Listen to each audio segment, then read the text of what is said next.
për të regoj edhe një rast tjetër, një sahabi, Hudhejf ibn Yaman, ka qenë sahabi pejgamberit alayhis salam, thot isha njëherë duke falë namaz nafile në xhami.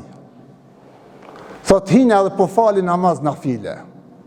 Edhe pas meje, thot pe dëgjoj një zan, i cili thot pe falenderon Allahun xheleshanuhu. Dhe prej shumë gjana thot po dëgjoj, Allahumma lekel hamd kullu, wa lekel mulk kullu, biyadikal khair kullu, wa ilayka yarji'u al-amru kullu, alaniyatan wa sirra. Tha pëndëgjej thot një zan, i cili duke thonë, o Zot, vetëm ti të takon falënderimi.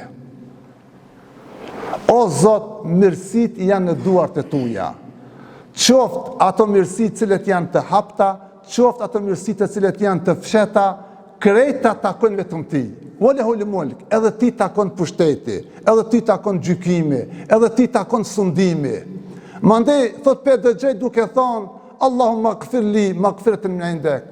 O Zot, mi fal gjunat e mia, më fal mëkatet e mia, warhamni, edhe më mëshiro mua. Për dëgjej thot këto fjalë thonë duke u fal. Edhe dhash selam. Kur dhash selam, u ktheva mbrapa, thot marë e tu e haden, nuk pasha s'kan, thot.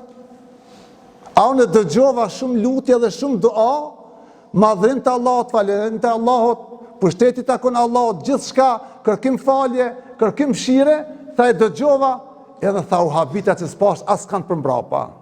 Edhe me atë rrugë, thët shkova edhe, akhbertu nebi sallallahu alaihi wasallam, edhe e informova pejgamberin alayhis salam, kështu thët më ka ndodhur në xhami. As kanë thët se kum pa, i ka lexuar thët dua dhe lutje të forta dhe të fuqishme. Pejgamberi selam tha, inna Allah arsala ilayka malakan yuallimuka alhamd. Allah tha ta ka dërgu një melaçe me ta mësu ti falënderimin ndaj Allahut, edhe lavdrimin ndaj Allahut xheleshanuhu. Që shani vëllezër sa pesh ka këtë fjalë elhamdulillah subhanallah, la ilaha illallah Allahu akbar, e ka dërgu një melek për më mësue sahabiut, mandej ki me a tregu pejgamberit alayhis salam, edhe pejgamberi alayhis salam mi tregu sa e kon me laçe që ta ka mësuar ti falënderimin edhe lavdrimin ndaj Allahut fuqiplot.